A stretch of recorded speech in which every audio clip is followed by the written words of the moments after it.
Dystopia warning, obviously. Wow. Now, as many of you will be aware, I made a video in the immediate aftermath of this madness occurring yesterday in the Conservative Party. Now, I've been reading quite a lot lately about the far right and populism. So my immediate focus was coming from a place of living relentlessly in the real world. But I don't think that I really paid enough attention to how funny this is, and also the events that led up to it. Because until yesterday, James Cleverly was actually one of the frontrunners, one of the favourites. He'd edged ahead of Genrich. And as someone that favours democracy and the country not further falling into the abyss, and despite it not really necessarily even being in Labour's best interests, and from the absolute shower that they had to pick from in terms of candidates, James Cleverly somehow, miraculously, came out on top. Now, you know that they're in trouble when James Cleverly is their best answer. Because if James Cleverly is the answer, what the is the question? Well, it turns out that there were audible gasps in the chamber as the results were read out. And why?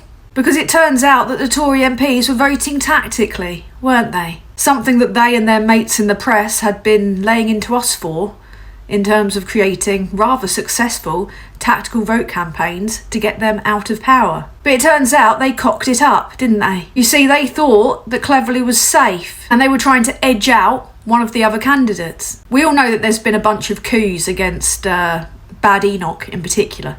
And also Mad Genrich, yeah. Now, I don't call Robert Genrich mad lightly, but the man is terrifying, frankly, which is quite remarkable when you consider that he looks like someone that's been sketched by a child. Quite ironic.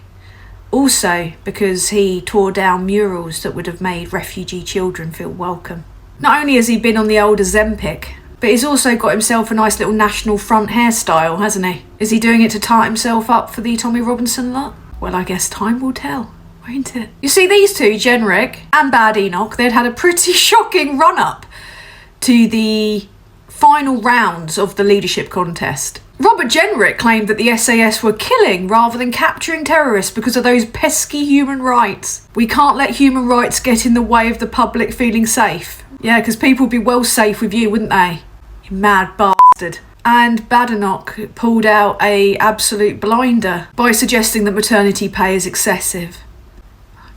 It's gone too far, apparently. This is the best they could do. No, Cleverly was the best they could do. The Tories can't even win an election, which is comprised purely of Tories. But it gets better than that, yeah. Now, it turns out that not even Tories want them. Yeah, they're so insane that the ironically named Centrist Tory Reform Group refuses to endorse either Kemi Badenoch or Robert Genrich because they've been consistently disappointed by the lack of engagement from both MPs. They said both of you's rhetoric and focus on issues which are far and away from the party at its best, let alone the one nation values we cherish and uphold.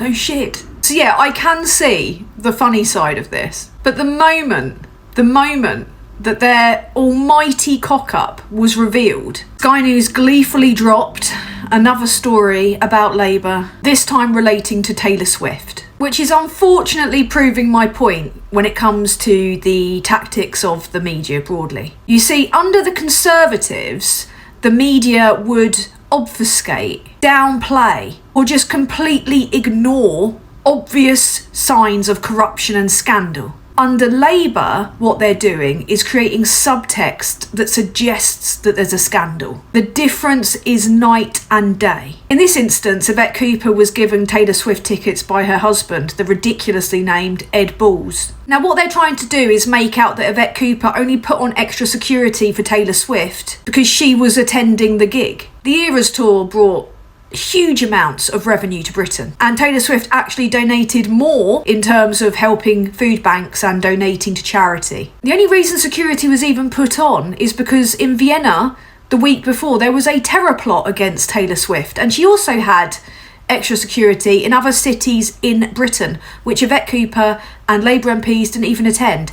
And not just that, but Yvette Cooper tried to declare it, but it was actually below the threshold. But these are details that Sky News and other people gleefully rubbing their hands are failing to acknowledge, because all they're trying to do is smear Labour as being exactly the same as the Conservatives, when in fact, what Labour's faced has in part, by and large actually, been a result of them actually, honestly, declaring things. And that's why my video yesterday was largely focused on how this lot are going to become like Reform 2.0. And I fear at some point soon possibly bring Farage into the fold. Why? Because they're going to need a populist. And these two, firstly, nobody knows who the hell they are. 2, they are walking gaffes. 3, they've already been involved in scandals. Kemi Badenoch admitted to hacking Harriet Harman's computer. Robert Genrich admitted trying to help a Tory donor avoid 45 million in tax. They're going to do, I guess, what Labour wants, which is make the Tories look mad and unelectable. So they're going to get to a point where they're going to have to draft in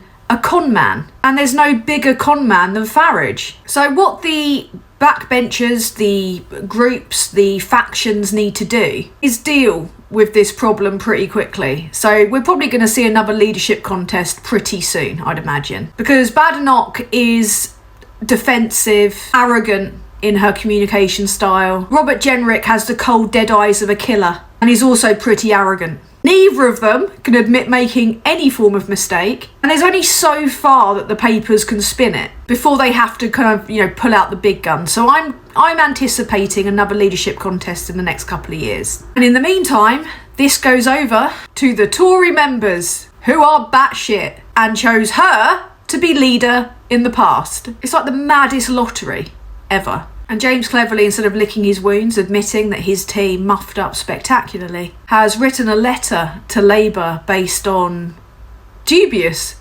reports to try and paint Yvette Cooper, who is broadly respected as being above board, as someone that's misusing public money by partying at Chequers like Johnson, by sniffing gack off of strippers like Tory MPs were said to have done, by being found in a brothel at 4 a.m, again, like a Tory MP. No, by putting on security for a global megastar, bringing an immense amount of money to Britain in terms of tourism and hospitality, because she had had a threat made against her life by a terrorist. Kind of what the Home Secretary should be doing, isn't it? Yes, it is what a Home Secretary should be doing if you're not living in upside down backwards madland like this lot are. So yeah, maybe I should just kick back and laugh and enjoy it and watch how the Tories try to wrangle that mad pair of clowns. Because we are, after all, 5 years away from going through another general election. We've got the local elections coming up in May. They'll be interesting.